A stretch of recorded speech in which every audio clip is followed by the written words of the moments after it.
Tous, je vous souhaite un excellent matin. J'espère que vous allez bien. Et vous le voyez, pour une fois, je suis seule face à la caméra, puisque Monsieur Guillaume est toujours en congé, qu'on lui souhaite volubile.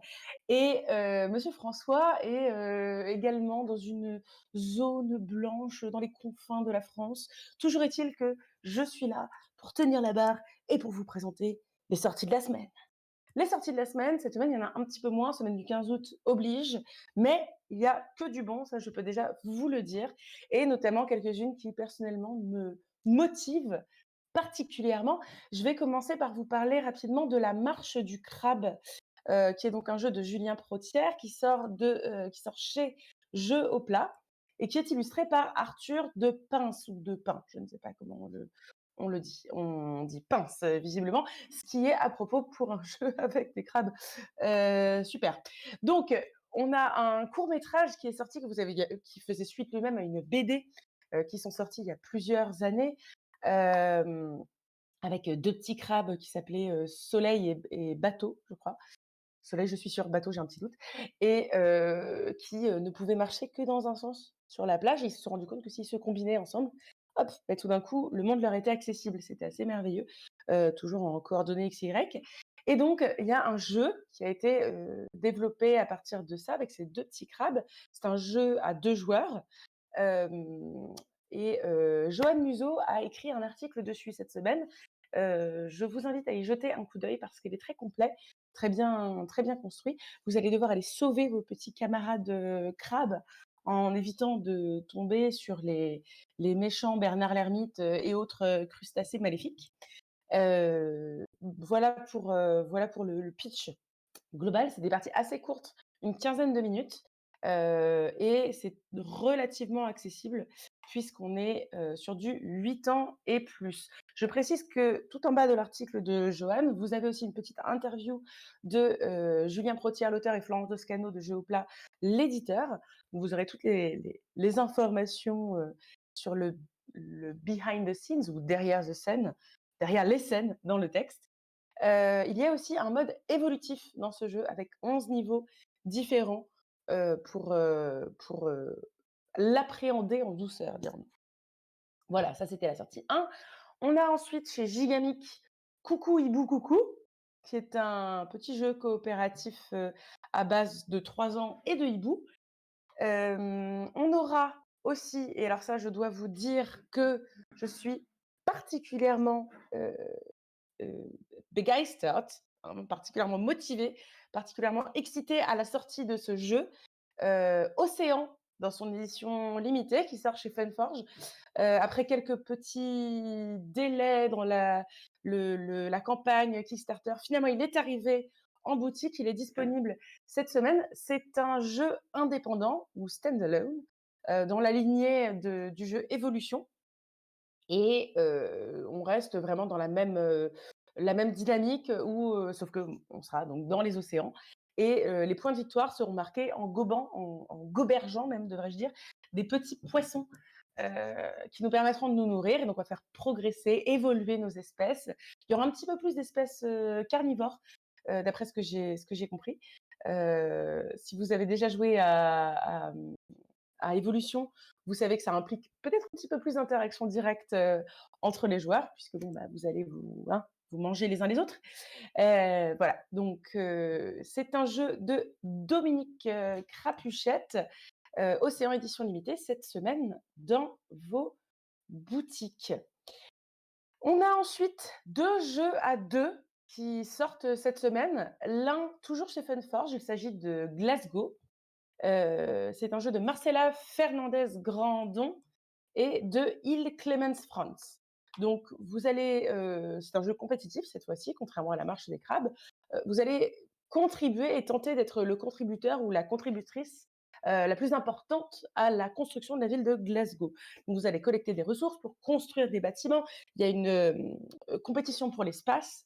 Et l'objectif en fin de partie, ce sera que les habitants de la ville de Glasgow disent vraiment c'est grâce à cette personne qu'on a une belle ville. Bravo.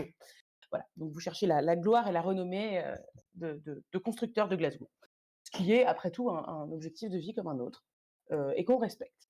On a aussi Dragon Master qui va sortir chez Matago, qui est un jeu de Rainer Knizia, un jeu à 2 toujours. C'est dans la gamme des petits jeux, pas trop complexes, assez accessibles. On est sur 8 ans et plus, temps de partie une trentaine de minutes et on est un Dragon Master, un dompteur de dragons. Car oui, j'ai appris récemment qu'on disait dompteur et non dompteur, même si ça m'écorche la bouche de le dire comme ça. Donc on est un dompteur de dragons, on doit constituer une flottille de dragons, pour ainsi dire, une armada. Et la force de notre flottille, ça c'est la règle numéro 1 du dompteur de dragons, est égale à la force du dragon le plus faible.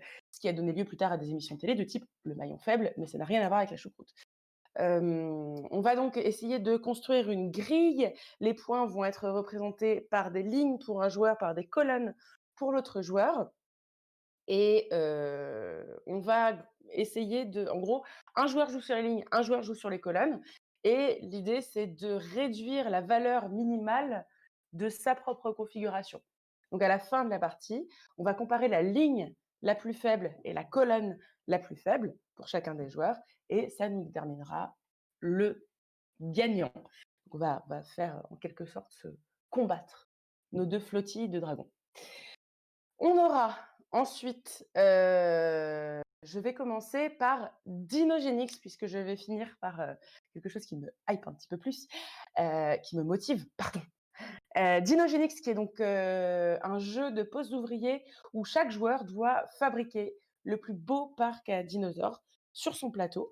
C'est un jeu de Richard King, c'est ça, qui est issu de Kickstarter et qui est chez La Boîte à Jeux, qui sort également aujourd'hui. Je dois avouer que je suis assez sous le charme des illustrations, même si je n'ai malheureusement pas eu l'occasion de le tester, pas encore du moins. Mais je suis tout à fait intriguée, par le pitch qui en a été fait. Donc j'essaierai de le tester et de vous tenir au courant, rapidement. Et puis finalement, la sortie, pour laquelle, monsieur François hier m'a dit: «Oh vraiment tu devrais regarder» et je dis: «Bon d'accord monsieur François» et en fait si vraiment c'est vrai, ça a l'air, très, très sympa. C'est le le gant d'Infinité Love Letter Marvel. Donc c'est une adaptation. Alors si vous connaissez Love Letter, ça va peut-être vous paraître un petit peu plus clair. Love Letter, c'est ce jeu où on a, 2 cartes en main, on joue une des 2 et on tente, et ça c'est très rapide, on joue une des 2 cartes, qui va nous permettre des cartes qui vont de 1 à 9 et donc le pouvoir de la carte va nous permettre de, tenter de deviner les cartes des autres et de les tuer, de se protéger contre les pouvoirs des autres, de comparer nos valeurs de cartes et de tuer ou se faire tuer en fonction de bref, donc je vais pas vous faire toutes les cartes, mais ça vous remet peut-être un petit peu les règles, en tête. Là, c'est, une version donc licenciée puisque c'est Marvel et licencée, pardon, pas licenciée et on va être, dans un cadre d'équipe. Donc on a un joueur, c'est un jeu asymétrique, on a un joueur ou une joueuse qui va jouer Thanos et le reste des joueurs va jouer, l'équipe des super-héros. Donc Spider-Man, Captain America, et toute la Black Widow et cetera et cetera. Va piocher depuis le même deck.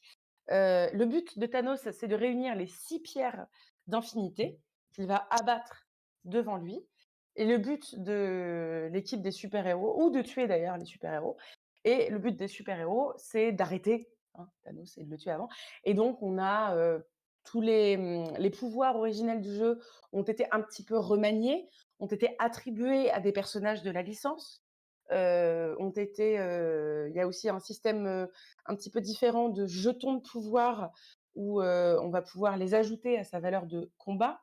Donc le combat, c'est l'équivalent dans le Love Letter, original du baron. Le baron où on va comparer nos 2 valeurs de cartes. Là, on a certaines cartes dans les decks qui vont nous permettre de combattre l'adversaire, et c'est ces valeurs-là qu'on va comparer. Éventuellement, d'autres cartes nous permettront d'acquérir des jetons de, combat qui vont s'ajouter à notre valeur. Donc voilà, ça va changer un petit peu, ce système-là. On a aussi une autre différence, c'est le fait que Thanos va avoir 3 cartes dans les mains et non enfin, il va avoir 2 cartes dans les mains plus celle qu'il vient de piocher. Donc le choix parmi 3 cartes chaque fois qu'il joue. Ce qui rajoute un petit peu de piment. Forcément, en même temps, il est tout seul face à une série d'adversaires. Voilà, donc quelques petites modifications des règles originelles comme ça. J'ai vraiment hâte d'y jeter un coup d'œil et de tenter de battre, Thanos ou les super-héros en fonction du rôle que j'endosserai. Je comprends, finalement, l'enthousiasme de monsieur François et on vous en dira également des nouvelles rapidement, je l'espère. Je crois que nous avons fait globalement le tour. Je jette un petit coup d'œil à votre chat pour vérifier que je n'ai pas raté de questions de votre part. Gloup, gloup, gloup, j'ai l'impression que non. Salut Twitch, ça va? Salut Dice, salut Camille, salut Envolam, j'espère que vous allez bien. Salut Laurent, j'espère que tu vas bien aussi. Salut Jérémy, j'en pince pour ce jeu. Oh! Joli Jérémy, désolée de ne pas l'avoir vu sur le moment. Je suis sûre que tu faisais bien sûr référence à La Marche des Crabes et j'apprécie l'humour de qualité comme, toute personne, sympathique.